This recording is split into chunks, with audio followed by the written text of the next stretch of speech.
नमस्कार, आप देख रहे हैं आगाज टाइम। मैं हूं आपके साथ सुहानी सिंह और वक्त हो चुका उत्तर प्रदेश उत्तराखंड की बड़ी खबरों का। आइए नजर डालते हैं खास खबर पे। खबर मुनीकेरेती से, जहां पे चरस तस्कर का सहयोग करने के आरोप में पुलिस ने हरिद्वार के एक युवक को गिरफ्तार किया है, जिसे पुलिस ने पर्याप्त सबूत के आधार पर न्यायालय में पेश किया, जहां कोर्ट के आदेश पर पुलिस ने आरोपी को जिला कारागार टिहरी भेज दिया है। मामले का खुलासा करते हुए पुलिस कप्तान आयुष अग्रवाल ने बताया कि 7 मार्च 2025 को मुनीकेरेती थाना पुलिस ने उत्तरकाशी निवासी तस्कर रविंदर को 6 किलो चरस के साथ गिरफ्तार किया था। पूछताछ और जांच में पुलिस को पता चला कि रविंदर का सहयोग हरिद्वार निवासी साबेज है, जो लगातार उसे चरस बिक्री और तस्करी से मदद करता है। इस आधार पर पुलिस ने पर्याप्त सबूत इकट्ठे किए। साबेज को हरिद्वार ने गिरफ्तार कर लिया। आरोपी को गिरफ्तार करने की वाली टीम ने शामिल इंस्पेक्टर प्रदीप चौहान, चौकी प्रभारी राजेंद्र रावत और अन्य पुलिस कर्मियों को पुलिस कप्तान ने इसे बड़ी कामयाबी के लिए शाबाशी भी दी है। पुलिस कप्तान का साफ कहना है कि जिले में सूखे नशे के कारोबार पर पूर्ण रूप से प्रतिबंध लगाने की कार्रवाई की जा रही है। इसे तस्करों का सहयोग करने वाले को भी मुकदमे में आरोपी बनाकर एक्शन लिया जा रहा है।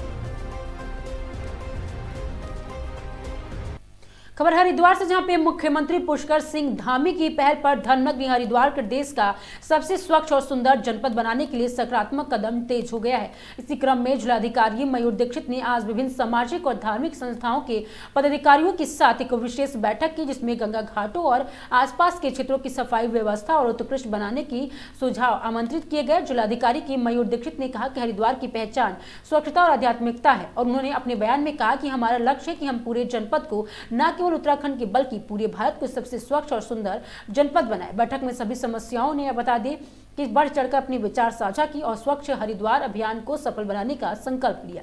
जिलाधिकारी ने इस सहयोग की सराहना करते हुए कहा कि जन भागीदारी से हरिद्वार देश के सबसे स्वच्छ तीर्थ स्थलों में शामिल करना हमारा लक्ष्य है। बैठक में यह निर्णय लिया गया कि जिला प्रशासन, नगर निगम और गैर सरकारी संगठन मिलकर कुछ विशिष्ट क्षेत्रों को चिन्हित कर संयुक्त रूप से सफाई अभियान चलाएंगे। जिलाधिकारी ने अभियान को नई दिशा देने के लिए कई महत्वपूर्ण बिंदुओं पर प्रभावी और तेज कार्रवाई के निर्देश दिए। गंगा घाटों पर नियमित सफाई व्यवस्था को सुनिश्चित करने और कचरा प्रबंधन को और अधिक सुदृढ़ बनाने के लिए कर निर्देश दिए। साथ ही अतिक्रमण को शिकायतों और गंदगी से लगातार बने रहने वाले क्षेत्रों पर तुरंत कार्रवाई करने तथा मॉनिटरिंग को बेहतर बनाने के लिए निर्देश दिए गए। इसके अलावा घाटों पर मुख्य क्षेत्रों को प्रकाश व्यवस्था को और बेहतर बनाने के लिए निर्देश दिए गए। हरिद्वार में आने वाले लाखों श्रद्धालुओं को भागीदारी सुनिश्चित करने के लिए विशेष रणनीति अपनाई गई। डीएम ने कहा कि आगंतुकों के लिए भी यह जरूरी है कि स्वच्छता का पालन करें। हरिद्वार जनपद के प्रवेश मार्ग पर आकर्षक होर्डिंग्स लगाए जाएंगे, जिनके माध्यम से श्रद्धालुओं को कचरा इधर उधर न डालने पर संदेश दिया जाएगा। धार्मिक स्थलों और भीड़भाड़ वाली जगहों पर लाउड स्पीकर के माध्यम से लगातार जागरूकता बढ़ाने की घोषणाएं की जाएंगी, ताकि हर यात्री इस अभियान का हिस्सा बन सके।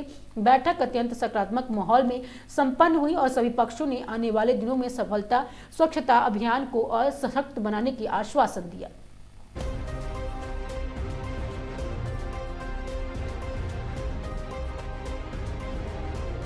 ये बढ़ाया जाएगा, बराबर कर लेना। ये माननीय मुख्यमंत्री जी के आदेशों के क्रम में आज जिलाधिकारी हरिद्वार द्वारा एक वृहद स्तर पर बैठक का आयोजन किया गया, जिसमें सभी संस्थाओं को, मीडियाओं का भी सहयोग लिया गया, मीडिया के बंधुओं का भी सहयोग लिया गया और सभी संस्थाओं को बुलाकर आज सबके राय मांगी गई और सबसे पूछा गया कि कौन कौन से कोर एरियाज़ में वो काम कर सकते हैं। तो उसी एरियाज़ को चिन्हित करते हुए आज हमने रोडी बेलवाला के आसपास का एरिया चिन्हित किया है और ऐसे कुछ अलग अलग संस्थाओं ने अलग अलग एरियाज़ को चिन्हित करके जिलाधिकारी जी को आश्वासन दिया है कि हम लोग ऐसे ऐसे कुछ छोटे ही पैच ही सही, पर बड़े जो बड़ी संस्थाएं वो बड़े पैच और जो छोटी संस्थाएं वो छोटे पैच चिन्हित कर करके शहर को अच्छा रूप देने का प्रदान करेंगे। ठीक। और सरकार की इस योजना का कितना फ़ायदा मिलेगा आने वाली जनता को, और जो श्रद्धालु आते हैं उनसे भी क्या अपील की गई है? देखिए, हरिद्वार में श्रद्धालुओं का आना जाना बहुत ज़्यादा आम है और जितनी यहाँ पे रहने वाली जनता उससे करीब 10 गुना ऊपर यहाँ पब्लिक आती है। पर डे यहाँ 3-4 लाख 5 लाख आदमी का आवागमन रहता है। तो ये हमारा सबका कर्तव्य बनता है कि कुछ संस्थाएं भी और कुछ आम नागरिक भी और कुछ जितने भी यहाँ के संत महात्माएं भी हैं, आदरणीय संत हैं, नेतागण हैं, वो सभी लोग मिलकर एक बड़ा अभियान चलाएंगे। और जिस बार जैसे हम हर वर्ष करते आ रहे हैं, ऐसे इस बार अभियान को प्लान रूप से जिलाधिकारी जी के आदेशों से एक अच्छा प्रोग्राम बनाने का प्रयास करेंगे। पूरे जनपद को हमारे पूरे राज्य का नहीं पूरे भारत का सबसे स्वच्छ और सुंदर जनपद बनाने के लिए माननीय मुख्यमंत्री जी की अपेक्षा के अनुसार हम कार्रवाई कर रहे हैं और इसमें जगह जगह सफाई अभियान के साथ साथ लोगों को कैसे इस कार्यक्रम में जोड़ा जाए उसके लिए आज एक यहाँ पर बैठक की गई थी, जिसमें गैर सरकारी संगठन कई संस्थाएं यहाँ पर आई। उन्होंने क्या क्या सफाई के लिए क्या कार्य कर रहे हैं और कैसे कर सकते हैं, उसमें जिला प्रशासन के साथ कोऑर्डिनेट करके, नगर निगम के साथ कोऑर्डिनेट करके हमने कुछ एरियाज़ डिसाइड किए हैं। कुछ कमियां भी पता चली हैं जिसमें कि विभागीय अधिकारी को डायरेक्शन दिए गए हैं, जैसे कई जगह अतिक्रमण की शिकायतें प्राप्त हुई हैं। कुछ जगह जो है गंदगी अभी भी है, वहाँ पर कैसे हम मॉनिटरिंग और बेहतर कर सकते हैं और जो नॉन गवर्नमेंट बॉडीज़ जो कार्य कर रही हैं उसमें नगर निगम या अन्य जो हमारी सरकारी विभाग हैं वो कैसे इन्वॉल्व होकर साथ में काम कर सकते हैं, इस बारे में विस्तृत चर्चा की गई। सर, स्थानीय लोगों के साथ साथ जो पर्यटक श्रद्धालु आ रहे हैं उनके अंदर अवेयरनेस बढ़ाने के लिए क्या कुछ आगे की रणनीति होगी सर? देखिए, हमारे हरिद्वार जनपद के लिए विशेषता यही है कि यहाँ पर जितने लोग यहाँ पर हैं उससे कहीं अधिक मुख्य स्नानों पर कावड़ आदि में आते हैं और जो टूरिस्ट आते हैं उनके लिए भी ज़रूरी है कि वो भी यहाँ पर स्वच्छता का पालन करें। तो इसके लिए एक सुझाव दिया गया है कि जैसे कि हमारे जो मुख्य मार्ग हैं जहाँ से हमारे श्रद्धालु शहर में आते हैं वहाँ पर जगह जगह होर्डिंग्स में और इस तरह से प्रचार प्रसार किया जाए कि उनको यहाँ पर इस विषय की गंभीरता से भी उनको जानकारी हो कि यहाँ पर स्वच्छता के लिए कचरा इधर उधर न डालें, हाईवे हो या घाट हो या नदी हो। साथ ही जो हमारे मुख्य धार्मिक स्थल हैं या जहाँ पे क्राउड आता है वहाँ पर लाउड स्पीकर या अन्य माध्यमों से भी लगातार इस बारे में अनाउंसमेंट्स किए जाए। सर, मॉडल लिस्टिंग अगर बनाना है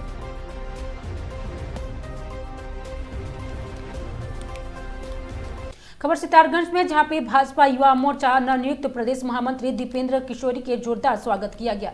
आज स्वागत कार्यक्रम की शुरुआत सितारगंज मुख्य चौराहे पर, जहां बड़ी संख्या में भाजपा युवा मोर्चा के कार्यकर्ता और स्थानीय नेताओं की मौजूदगी में दीपेंद्र किशोरी को फूल मालाओं के साथ स्वागत किया गया। इसके बाद सितारगंज के नई मंडी के सभागार में स्वागत कार्यक्रम का आयोजन किया गया। स्वागत समारोह में संबोधित करते हुए मुख्य अतिथि प्रदेश महामंत्री दीपेंद्र किशोरी ने कहा कि युवा देश का भविष्य है, जब युवा आगे बढ़ता है तो राष्ट्र आगे बढ़ता है। उन्होंने प्रदेश के युवा नेतृत्व की प्रशंसा करते हुए कहा कि उत्तराखंड की धामी सरकार लगातार विकास के ऐतिहासिक कार्य कर रही है। केंद्र और राज्य सरकार के जन कल्याणकारी योजनाओं को घर घर तक पहुंचाने भाजपा युवा मोर्चा के कार्यकर्ता अपना अहम योगदान निभा रहे हैं। युवा शक्ति किसी भी राष्ट्र के संगठन की रीढ़ होती है। उत्तराखंड की युवा शक्ति आने वाले विधानसभा चुनाव में भाजपा को पुनः प्रचंड बहुमत दिलाने के लिए पूर्ण समर्पण के साथ जुटेगी। हमारा लक्ष्य है कि मुख्यमंत्री पुष्कर सिंह धामी के नेतृत्व में चल रहे विकास कार्यों को घर घर तक पहुंचाया जाए। युवाओं के सपनों और आकांक्षाओं को पूरा करने भाजपा का संकल्प है। हम पूरे जोश के साथ प्रदेश के विकास में योगदान देंगे। उन्होंने कार्यकर्ताओं को आभार व्यक्त करते हुए कहा कि सितारगंज के इस प्रेम और सम्मान ने उनकी जिम्मेदारी और बढ़ा दी है। सितारगंज में आयोजित यह स्वागत समारोह न केवल राजनीतिक रूप से महत्वपूर्ण रहा, बल्कि इसे भाजपा युवा मोर्चा के भीतर नई ऊर्जा का संचार भी देखने को मिला। युवा कार्यकर्ताओं की भारी उपस्थिति ने यह संदेश दिया कि आगामी राजनीतिक चुनौतियों में युवा मोर्चा मजबूती से अग्रिम पंक्ति में खड़ा रहेगा।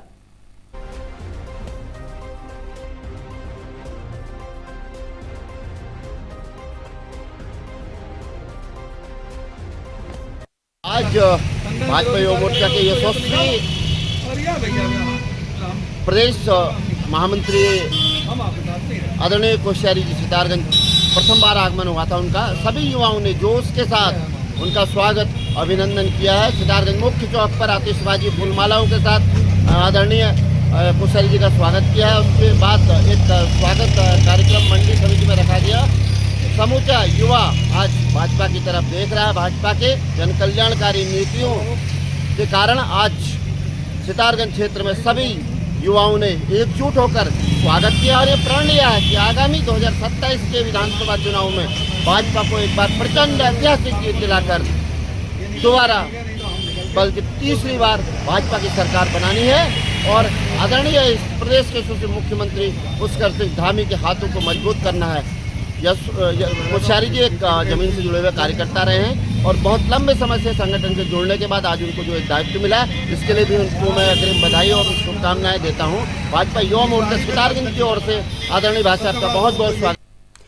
खबर भागलपुर से, जहां पे सुल्तानगंज थाना क्षेत्र के शाहबाबाद में चोरों ने तांडव मचा रखा है। घर में ताला लगा देखकर आसानी से चोर चोरी का अंजाम देकर फरार हो जाते हैं। ऐसा ही एक वारदात को अंजाम दिया। घर में लगे ताले को देखकर अनिल मंडल के घर पे ताला तोड़कर 30 लाख रुपए का जेवरात और 80,000 रुपए, टीवी, लैपटॉप, कपड़े सहित अन्य सामान लेकर फरार हो गए। अगल बगल किसी को भनक तक नहीं पड़ी है। दरअसल ये चोरी की घटना 5 दिसंबर की रात में हुई है, जब अनिल मंडल की पत्नी संजनी देवी अपनी बेटी बाल बच्चे के साथ अपने जमाई चंदन कुमार के पास 8 नवंबर को राजस्थान घूमने गई थी। दामाद चंदन आर्मी में पोस्टेड है। जब घर में चोरी घटनाक्रम की जानकारी 6 दिसंबर को मिला तो स्थानीय थाना को चोरी की वारदात की सूचना देकर दूरभाषा पर जानकारी दी गई। घटनास्थल पर पुलिस भी पहुंची।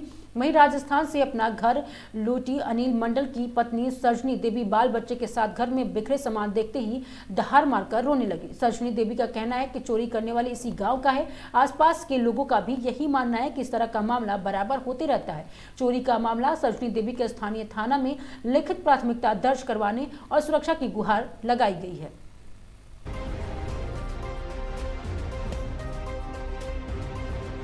ले गए थे, वहाँ बुलाया था। बड़ी बेटी वहीं रहता है जयपुर में। क्या करती हैं आपकी बड़ी बेटी का जमाई? जमाई आर्मी में है, वहीं ड्यूटी है जयपुर में वहीं। और आपका हस्बैंड क्या करते हैं? मेरा हस्बैंड मजदूरी करता है। कहीं वहीं पे? नहीं, वहीं पे नहीं है, गुजरात में है। गुजरात में? हाँ, बेटा भी है बड़ा वाला वहीं है, बाप पप्पे एक साथ है। वहीं राजस्थान घूमने गए थे आप? हाँ, बुलाया था, बोला यहाँ घूम लेना, खाटू श्याम के दर्शन करने जाओ। सब चल गए, सब छोटा बेटा सबको लेकर चल गए। नहीं रहे कोई नहीं घर में। तो ये जानकारी किसके माध्यम से हुआ? जानकारी हमको जो देखा वो बोला, अंशु फोन करके बोला हमको कि घर का ताला टूटा बाहर से दिख रहा है। तब 112 नंबर को बुलाया। दिन से एक को दिन ने आदमी सब नहीं पता हो गया। दिन से सब भाग गया।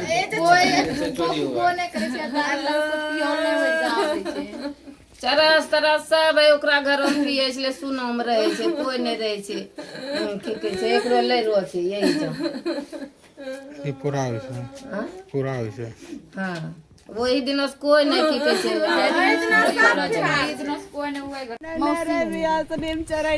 ताला भी लगवाए थे? ताला हम ही लगाए थे। आपको कैसे पता चला था?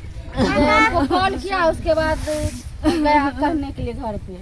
घर तो उसमें पुलिस आई थी क्या? हाँ, आने के बाद 112 कॉल किया, तब आया था 112। उसके बाद आया थाना प्रभारी सर आया थे, तब तक ताला लगाया। थाना प्रभारी आए थे? हाँ। और इसके बाद और कुछ फोरेंसिक वगैरह बोले? माई रात में।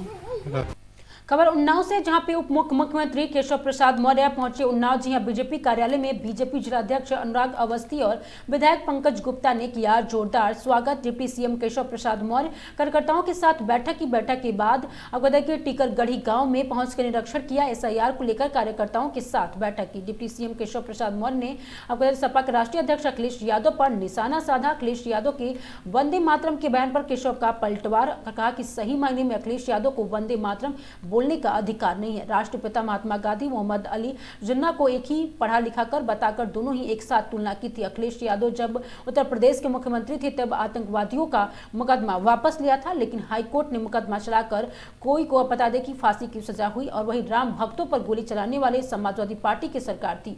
भारत माता को डायन कहने वाला समाजवादी पार्टी के नेता आजम खान था। अखिलेश यादव की समाजवादी पार्टी के नाम जादी पार्टी है। इनका आचरण भारत मां की वंदना करने वाला ही नहीं है। अयोध्या में दर्शन करने के नहीं गए, मस्जिदों पर चादर चढ़ा रहे हैं। अखिलेश प्रियंका गांधी के बयान पर बोले कि डिप्टी सीएम की कांग्रेस की दुर्दशा भी यही कारण और यही बयान है।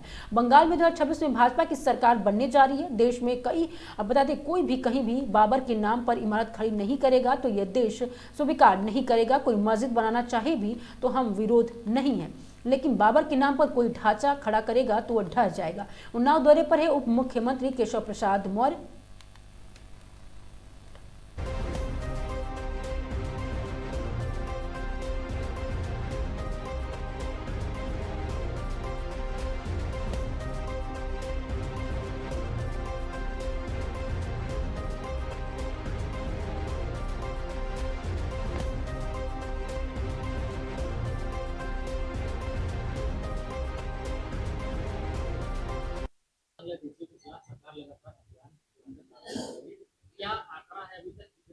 अभी इसका कोई आंकड़ा नहीं है, इसको जांचा जा रहा है। और कोई अगर घुसपैठिया है, कोई रोहिंग्या है और वह उत्तर प्रदेश में या देश में कहीं भी है तो उसका पता करना चाहिए। पता करके उसको मतदाता सूची नहीं तो उसको देश से भी बाहर निकालना चाहिए।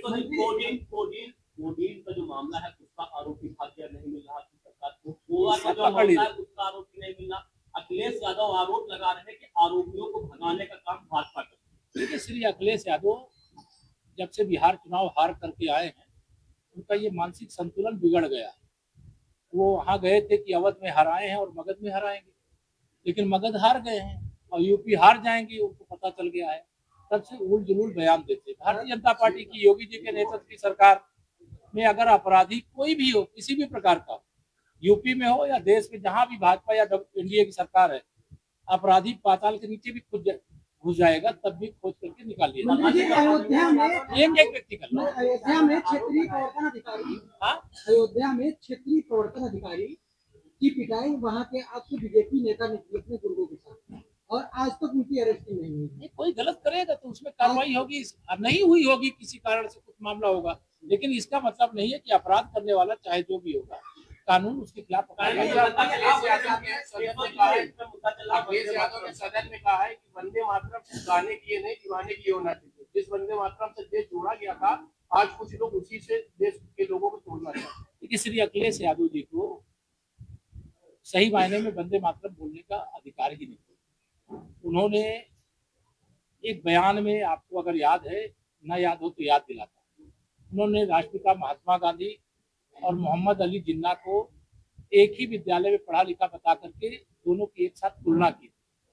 जब श्री अखिलेश यादव जी उत्तर प्रदेश के मुख्यमंत्री थे, तो सिमी के आतंकवादियों का उन्होंने मुकदमा वापस लिया था, और उन मुकदमों को जब हाई कोर्ट ने नहीं वापस लेने की स्वीकृति दी, मुकदमा चला, उसमें कई को फांसी हुई, कई को आजीवन कारावास हुआ। राम भक्तों पर गोली चलाने वाली समाजवादी पार्टी की सरकार थी। भारत माता को डाइन कहने वाला समाजवादी पार्टी का नेता मोहम्मद आजम खां था। ऐसे इनका जो आचरण है वो भारत माँ की वंदना करने वाला है ही नहीं, वंदे मातरम वाला है ही नहीं।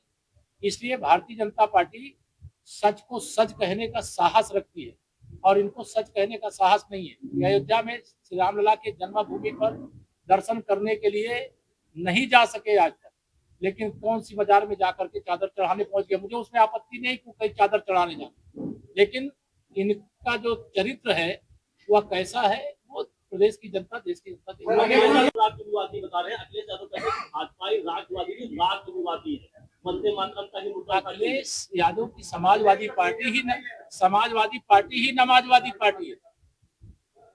समाजवादी पार्टी ही नमाजवादी पार्टी है। एक व्यक्ति कर लो यार सवाल। मौलाना मदनी ने कहा है कि वहाँ के मुसलमान इसको बहुत तेजी से इसको इम्प्लीमेंट में ला भी। देखिए, 2026 में वहाँ भाजपा की सरकार बनने जा रही है। टीएमसी हो, एसपी हो, कांग्रेस हो, सब मिल करके जो भी वहाँ देश में कहीं पर भी बाबर के नाम की कोई भी इमारत खड़ी करेगा, तो ऐसे यह देश स्वीकार नहीं करेगा। कोई मस्जिद बनाना चाहे, हमें विरोध नहीं है, लेकिन बाबर के नाम पर अगर कोई ढांचा खड़ा करेगा तो वो ढह जाएगा। केशव जी, आप ये किस प्रकार की राजनीतिक और सामाजिक सौहार्दता निभाते हैं कि सदन में एक बड़ा नेता आप पर निजी तल्ख टिप्पणी करता है, आप पर निजी आहत आपको करता है, और बाहर आप जो है उसके साथ हाथ में हाथ डाल के चलते हैं, ये कैसी राजनीति? हमारे संस्कार ऐसे नहीं है कि कोई हमें सामने विरोधी राजनीतिक दल का व्यक्ति मिल जाएगा तो उसे हम थप्पड़ मारे। हमारा संस्कार ये है कि विरोधी भी दुश्मन भी मिलेगा तो उससे शिष्टाचार भेंट तो करते हैं, लेकिन वह भेंट तो श्री अखिलेश यादव मुझे पटना एयरपोर्ट पे मिल गए थे बिहार चुनाव प्रचार के दौरान। उन्होंने कहा कि केशव जी लड्डू कब खिलाओगे? मैंने कहा 14 नवंबर को बिहार का रिजल्ट आएगा तो आप लड्डू खिलाएंगे, लेकिन 14 नवंबर से उन्हें खोज रहा हूँ, मिल ही नहीं है। मौलाना मदनी ने कहा है कि मुसलमान केवल अल्लाह की इबादत करता है, वंदे मातरम के मुद्दे। देखिए, हम हर भारतवासी किसी एक मौलाना के द्वारा कही गई बात का अनुसरण नहीं करता है। वंदे मातरम या महामंत्र आजादी का महामंत्र रहा है और हर देशवासी इससे सम्मान से गाता है, और 150वीं वर्षगांठ पे उसका हम सम्मान करते हैं।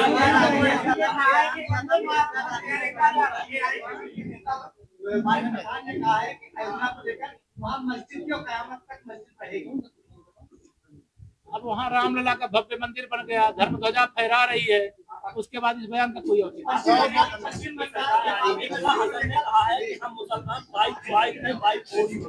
आप अखिलेश यादव जी के बारे में पूछिए एक सांसद वो अपना जो बोल रही सदन में बोलने का अधिकार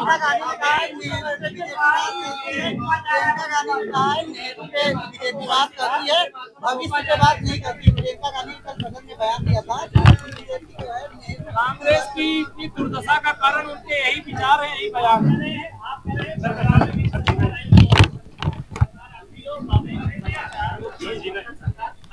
अयोध्या में जब ढह गया।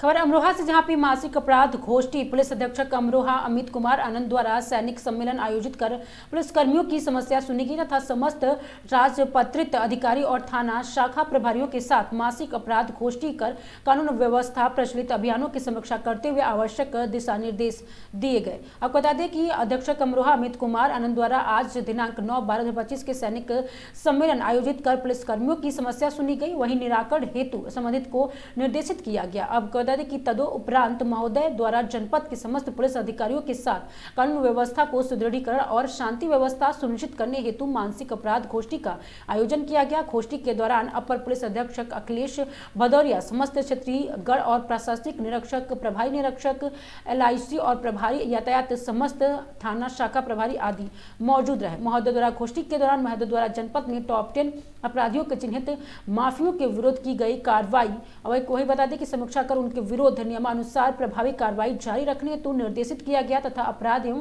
अपराधियों के प्रभावी नियंत्रण हेतु शातिर अपराधियों को चिन्हित कर उनकी हिस्ट्री शीट खोलने, जिला बंदर गुंडा एक्ट और गैंगस्टर एक्ट के तहत कार्रवाई करने और अनावरण हेतु शेष अभियोग की समीक्षा मुख्यमंत्री हेल्पलाइन PGRE और जन शिकायत और IGRS के प्रार्थना पत्र के थानावार समीक्षा कर निष्पक्ष समयबद्ध जांच हेतु निर्देशित किया गया। जनपद में प्रचलित अभियान COP of the month, operation clean 2, operation convention और नेतृत्व ऐप पर फंडिंग और ऑफिस के प्रभावी क्रियान्वयन के वर्ष 2025 में गुंडा गैंगस्टर एक्ट, पंजीकरण माफिया घोषित और खोली गई हिस्ट्री शीट, चोरी की पंजीकृत अभियान और अभियुक्त गढ़ के विरोध की गई निरोधात्मक कार्रवाई, पुरस्कार घोषित अपराधियों को गिरफ्तारी, लंबित विवेचनाओं को मिशन शक्ति, महिला संबंधित अपराध के वांछित अपराधियों को गिरफ्तारी के थानावार समीक्षा की गई। महोदय द्वारा अपराध स्थित विवेचना, निस्तारण, गैंगस्टर लंबित, आपको बता दें कि आरोप पत्र, फुट पेट्रोलिंग आदि बिंदुओं पर संबंधित आवश्यक दिशा निर्देश दिए गए। वांछित गैर जमानती वारंटियों और इनामी अपराधियों की गिरफ्तारी हेतु निर्देशित किया गया। लंबित SR के वही बता दें कि लंबित अभियोग के वांछित अपराधियों की गिरफ्तारी कर समीक्षा कर प्रभावी कार्यवाही हेतु निर्देशित किया गया। जनपद में अपराधों पूर्णतः अंकुश लगाने हेतु डकैती, लूट, नकबजनी और चोरी और गोद के अपराधियों का सत्यापन और निरोधात्मक कार्रवाई करने हेतु निर्देशित किया गया।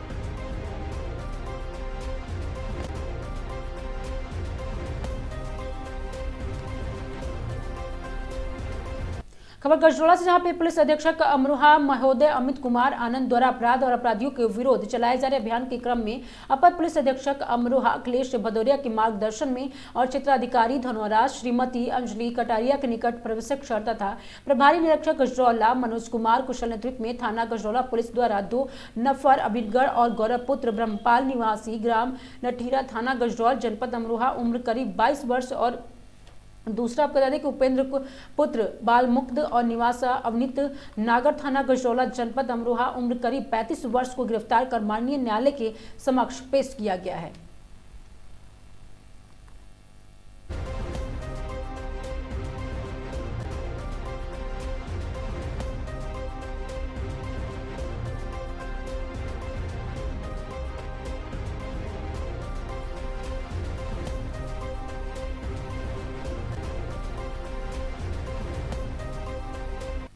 खबर वाराणसी से, जहां पे वाराणसी में छात्र गुटों में मारपीट, पुलिस की मौजूदगी में हुई मारपीट। पहले पिस्टल लहराने और मारपीट का आरोप लगाया गया है। मौके पर पहुंची पुलिस की टीम दर्जनों पुलिसकर्मियों की मौजूदगी में जमकर चले लात घोंसे, कई उत्पत्ति छात्रों की पुलिस ने हिरासत में लिया। मौके पर सिगरा थाने पुलिस टीम मौजूद रही। वाराणसी में महात्मा गांधी राष्ट्रीय विद्यापीठ का ये पूरा मामला बताया जा रहा है। और किस क्लास में आप पढ़ते हैं? मेरा नाम एडवोकेट गौरव कुमार पटेल है। मैं यहाँ से LLM PhD का फॉर्म भरा हूँ। LLM का मैं अपना यहाँ पे बस रिजल्ट लेने आया था। LLM फोर्थ सेमेस्टर मैं स्टैंड पे बैठा था रोज के बाद अपने भाइयों की, मेरे साथ प्रकाश पाल थे, शोभित थे, मैं बैठा था स्टैंड पे। अचानक 3 लोग उधर थे, मेरे को पता नहीं चल रहा। अचानक 3 लोग हमारे पास आते हैं, उसमें पिस्टल लेके 3 लोग आते हैं। अचानक हमारे ऊपर आके तान के उस वक्त कहते का आ रहे, पिस्टल तानते हैं, पिस्टल मिस हो जाता है। कौन थे वो लोग? वो 3 लोग, एक मोनू सिंह कोई बिहार का, वो अपने आप को बताता है कि हम 302 में हत्या करके आए हैं बिहार से। एक आलोक उपाध्याय JHB कांड, वो है। एक अंकित दुबे हैं, यहाँ से LLB पास आउट है अंकित दुबे। क्या है रंजिश? हमको खुद नहीं पता। हमने कोई, हमारी किसी से यहाँ पे कोई रंजिश नहीं है भाई। यहाँ मेरी कोई किसी से रंजिश नहीं है। वो अपनी रंजिश जैसे भी कुछ, उसमें एक लड़का भाई वो लोग कहते हैं, हमने पूछा भी एक सीनियर के नाते कि क्या बात है, तो उन्होंने बोला कि CM तिवारी ने भेजा है। तो कभी कुछ विवाद हुआ था? मेरा कोई विवाद नहीं। उसने कहा कि साल भर पहले कोई विवाद हुआ था तो आपके लोग के साथ, हम कि मेरे लोग के साथ हुआ तो हम नहीं न थे उसमें, तो मेरे से क्या मतलब है। मैंने पूछा, उसने कोई, उसको पिस्टल था, पिस्टल लेके लोग उसकी पिस्टल छीने उसको भगा दिए। अलग ये अंकित दुबे, उसको भगा दिए। क्या लगता है कि ये राजनीतिक मामला है या कुछ और? नहीं, ये कोई राजनीतिक मामला नहीं है, प्री प्लानिंग है। इसमें लोग हमारी हत्या की नीयत से आए थे। मोनू सिंह खासकर आए थे हत्या के नीयत से। उनके साथ आलोक उपाध्याय थे और अंकित दुबे थे, हमारे हत्या के नीयत से आए थे। मैं ये भी आप लोगों के माध्यम से कहना चाहता हूँ कि अगर हमारे साथ कोई भी आगे कृत्य होती है, उसमें पूरी जिम्मेदारी विश्वविद्यालय प्रशासन और वो 3 लोगों का होगा। अगर हमारे साथ आगे कोई भी कृत्य होती है। वो लड़के कौन थे? छात्र थे यहाँ के? यहाँ के छात्र वर्तमान में नहीं थे, पहले थे। यहाँ के छात्र नहीं थे वर्तमान में। ठीक ऐसा लगेगा कि नीरज का हो गया काम और नीचे करा और नीचे गौरव क्या हुआ पूरा? मेरा मित्र है गौरव पटेल, यहीं का LLM का छात्र है।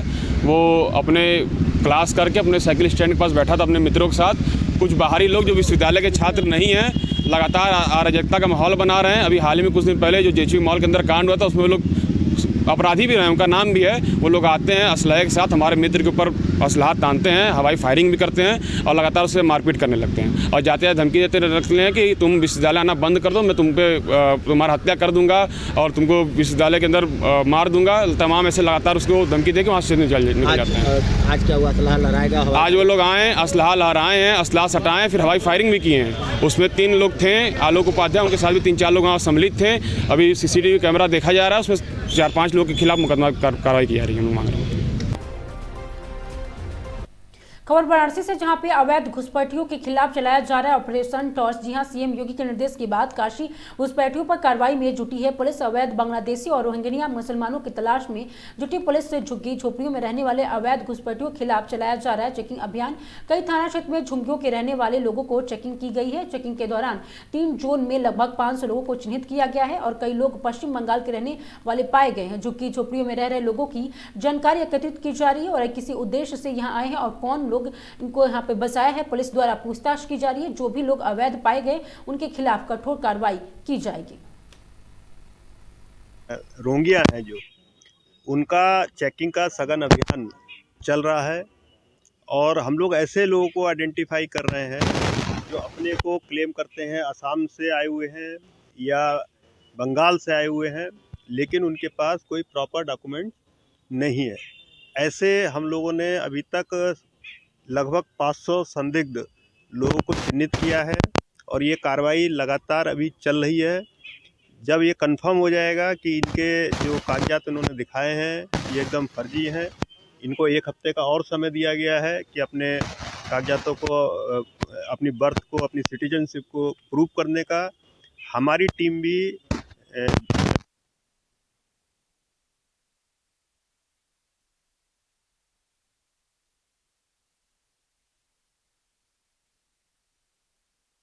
तो इन लोगों को फिर आगे जो कानूनी कार्रवाई है। सबसे ज़्यादा किस जोन में सामने आया है? काशी गोमती आप? देखिए, सबसे ज़्यादा अभी बरना जोन में सबसे ज़्यादा लगभग 200 के आसपास इस तरह के लोग चिन्हित हुए हैं। लगभग 175 काशी जोन में और 100 के आसपास बरना जोन में, गोमती जोन में संदिग्ध लोग मिले हैं। इनका हम लोग गहराई से इसकी जांच कर रहे हैं। डिटेंशन सेंटर भी बनाने की बातचीत चल रही है, कैसा कुछ रहेगा? हाँ, इसके बाद जब जो लोग इसमें से सत्यापित हो जाएंगे कि अवैध रूप से आए हैं, उन लोगों को फिर डिटेंशन सेंटर में डालने की और कानूनी अन्य प्रक्रिया है, उसके तहत उनको डिटेंशन सेंटर में डाला जाएगा। कुछ रेशियो भी निकाला गया है कितने की संख्या में? नहीं, इसका कोई ऐसा अपर लिमिट नहीं है, इतने लोग ही चिन्हित करने हैं। ये संख्या 1000 भी हो सकती है, संख्या 2000 भी हो सकती है, कोई अपर लिमिट नहीं है। जितने भी लोग संदिग्ध पाए जाएंगे इन सब की जाँच होगी और इसके बाद इन पर कार्रवाई होगी। उस पहलू पे भी जांच होगी सर कि कैसे ये लोग आकर के यहाँ पर बसे हैं। हाँ बिल्कुल, जब जांच के दौरान ये पाया जाएगा कि कोई इसमें कोई गिरोह है जो इनको इस तरह से लेकर के आता है, सीमा पार कराता है, इनके फर्जी कागजात बनाता है, बनवाने में मदद करता है, तो उन पर भी फिर कार्रवाई की जाए। खबर बदायूं से है, जहां पे जनपद बदायूं में ससुर ने की पुत्र वधू के साथ अश्लील हरकतें। पुत्र वधू ने किया विरोध। पुत्र वधू ने अपने ससुर पर लगाए गंभीर आरोप। विरोध करने पर ससुर ने पुत्र वधू को जान से मारने की दी धमकी। पुत्र वधू को ससुर ने मारपीट कर घर से निकाल दिया। महिला ने पुलिस को दिया शिकायती पत्र। पुलिस ने नहीं की कोई कार्रवाई। हजरतपुर थाना क्षेत्र के भाऊ नगला गाँव का ये पूरा मामला बताया जा रहा है। हम घर पर रहते हैं बच्चों के साथ में। ससुर हमारा तंग करता है, 6 महीने से ज़्यादा परेशान करता है। मेरा घर वाला घर पर रहता नहीं है, बच्चों के साथ रहते हैं, लेकिन ये मेरे को तंग करता है और ये ज़्यादा परेशान करता है। ये घर में रहने नहीं देता है, मेरे साथ परेशान करता है। लड़के बाहर चले जाते हैं, ये लड़की स्कूल चली जाती है, जब ज़्यादा तंग करता है। कब से परेशान कर रहा है ये 6 महीने से परेशान कर रहा है। क्या नाम है ससुर का? जय प्रकाश मिश्रा, गांव भाऊ नंगला, जिला बदायूं, तहसील दातागंज, थाना हजरतपुर। तो पुलिस से शिकायत करी आपने?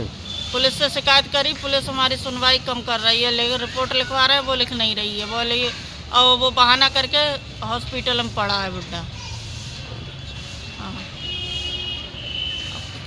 कल भी 2 बार गए थे थाने में, मेरे शिकायत, वो अभी FIR नहीं लिख रहे हैं हमारी।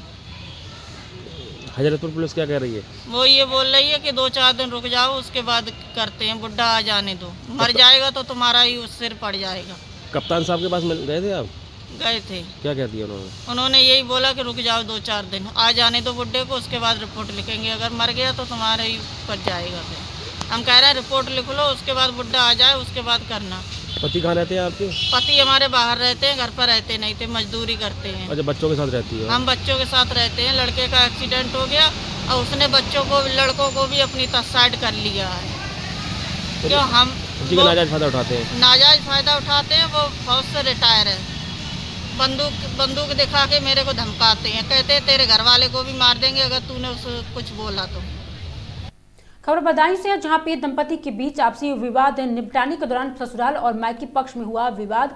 लड़की के पिता ने अपने समधन को मारी गोली। लड़के की मां को गंभीर हालत में जिला अस्पताल कराया गया भर्ती। घटना की जानकारी होने पर पुलिस ने लड़की के पिता के लाइसेंसी बंदूक मौके से बरामद की। पुलिस के लड़की के पिता को हिरासत में लिया गया है। वाजिरागंज थाना क्षेत्र के बगैरन गाँव की घटना बताई जा रही है। बेटा बहू में झगड़ा हुआ था तो हम समझाने गए थे। कहाँ पे? के लिए नोएडा में रहते थे दोनों में आपस में। हम तो यहाँ बरेली में रहते हैं। हाँ, दोनों में झगड़ा हुआ। किस बात पे हुआ? वो आपस में वहाँ रहते, उसने कुछ देखा होगा, कुछ गलत हुआ होगा उसके साथ में, तो वो बोला कि हम यहाँ नहीं रहेंगे, हम चले जाएंगे, चाहे घर पे चलो, घर पे रहो मम्मी पापा के साथ में। लेकिन वो नहीं आती है, वो अपने बेटे को भी साथ में नहीं रखती है। बेटे का नाम क्या है आपके बेटे का? आशुतोष। और शादी कहाँ से करी है आपने? बगरैन से। क्या नाम है बहू का? इंदू। फिर क्या हुआ आज? आज हम वही समझाने गए थे कि तुम अपने आदमी के साथ में रहो, तो उसके भाई ने हमारे गोली मार। क्या नाम भाई का? क्या नाम है? एक का नाम प्रवीण है, एक का नाम चिंटू है। मतलब थाने में तहरीर दे दी? थाने वालों नहीं तो भेजा है हमारे लिए ही है। शादी कब हुई थी ये? 8-9 साल हो गई शादी के लिए। एक बच्चा है 7-8 साल का, उसको भी नहीं देखने देते हैं वो लोग, नहीं मिलने देते कभी हमारे नाती से, ना बहू को भेजते हैं। बोले लाश है बच्चा, वो तो जान से मारने के लिए हमारे ऊपर गोली चलाई, लेकिन हमारा हाथ आ गया।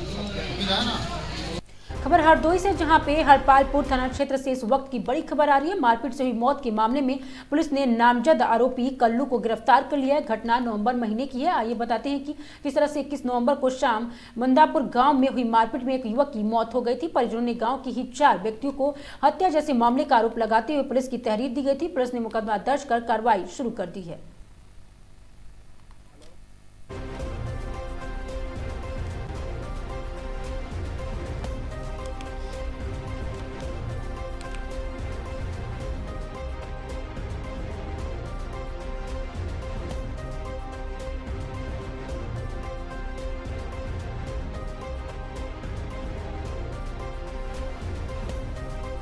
खबर सीतापुर से, जहां पे प्लाट माफियों पर प्रशासन ने की बुलडोजर कार्रवाई, मचा हड़कंप। अवैध रूप से की जा रही प्लांटिंग को बुलडोजर की मदद से कराया गया है ध्वस्त। प्लांटिंग के लिए उपयुक्त मानकों का नहीं किया गया था। यहां पर पालन और प्रशासन के द्वारा की गई बड़ी कार्रवाई के दौरान तहसील प्रशासन की टीम रही मौजूद। जनपद की सिधौली थाना क्षेत्र का ये पूरा मामला बताया जा रहा है।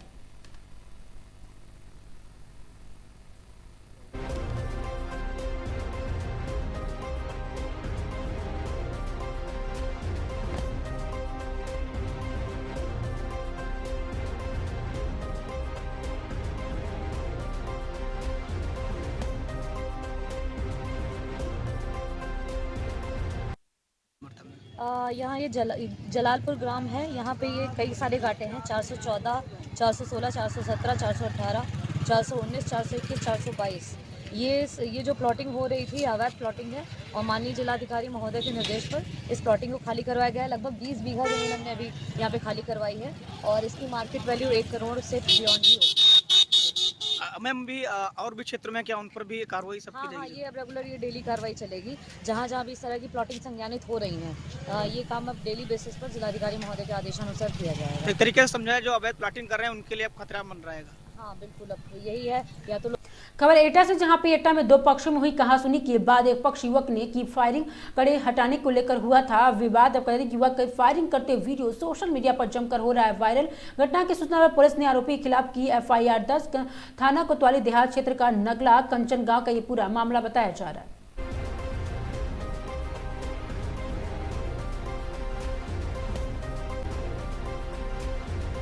खबर सीतापुर से, जहां पे प्रमुख सचिव पर्यटन संस्कृति और धर्मार्थ कार्य विभाग उत्तर प्रदेश शासन अमृत अभिजात ने आज नैमिषारण्य के कराए जा रहे विकास कार्यों का स्थलीय निरीक्षण कर व्यवस्थाएं देखी गई। निरीक्षण के दौरान हेलीपैड, मल्टी स्टोरी पार्किंग और पंचमुखी प्लाजा, मां ललिता देवी मंदिर, मुराकर बड़ी धर्मशाला और चक्कर तीर्थ राजघाट में कराए जा रहे कार्यों और प्रस्तावित कार्यों को देखा। उन्होंने हेलीपैड के पास अतिरिक्त भूमि अधिग्रहित करने के निर्देश संबंधित को दिए जा रहे हेलीपैड को जोड़ने वाली सड़क पर चौड़ीकरण कराया जा रहा है। मल्टी स्टोर पार्किंग के निरीक्षण के दौरान उन्होंने संबंधित अधिकारियों को निर्देशित किया गया जो कि भी कार्य चल रहे थे उसी कार्य का सत्यापन अभी से शुरू करा दिया जाए तथा पार्किंग में आवागमन हेतु सड़कों पर चौड़ीकरण कराए जाने पर मां ललिता देवी पंचारग कुंड की निरंतर साफ सफाई कराने साथ साइजन बोर्ड पर प्रदर्शित किया गया है। और बता दें कि उन्होंने संबंधित निर्देश भी दिए हैं। मुराकर बड़ी धर्मशाला का सौंदर्यीकरण कराया जाए तथा इसे हेरिटेज के रूप में निर्मित भी किया जाए, जिससे म्यूजियम, लाइटिंग और साउंड आदि व्यवस्था सुनिश्चित किया जाए। तीर्थ निर्माणाधीन गेट के कार्य जल्द से जल्द पूर्ण कराए जाने के निर्देश दिए गए। जो भी कार्य कराए जाएं वह मानक के अनुरूप हो। राजघाट के चेंजिंग रूम में महिलाओं का पुरुष हेतु बनाए जाए।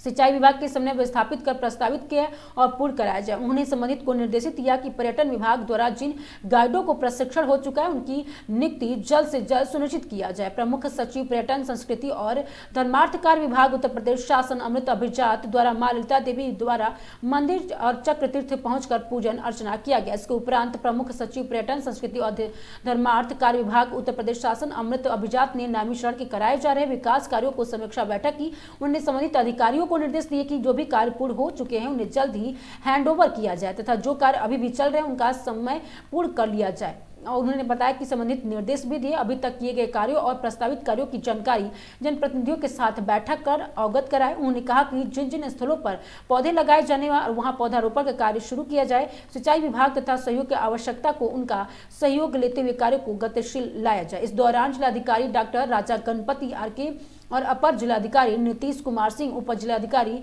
मिश्रिक शैलेंद्र मिश्र सहित संबंधित अधिकारी उपस्थित रहे।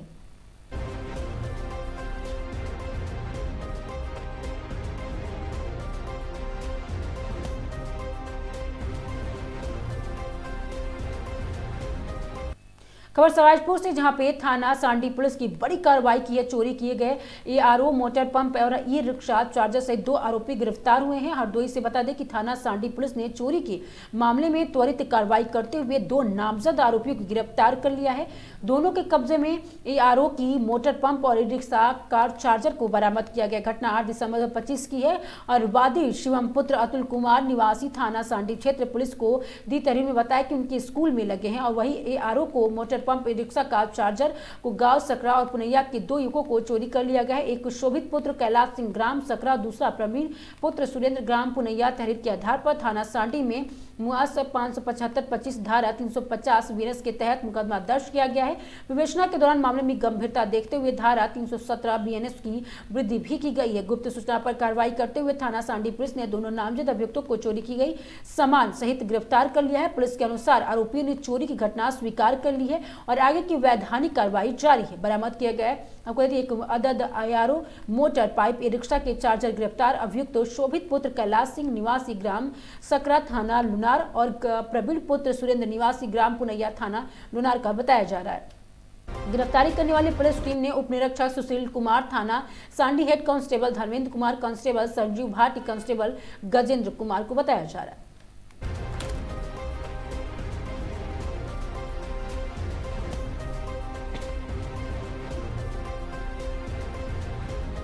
उत्तर प्रदेश उत्तराखंड खबरों में आज के लिए सिर्फ इतना ही। देखते रहिए आगाज टाइम।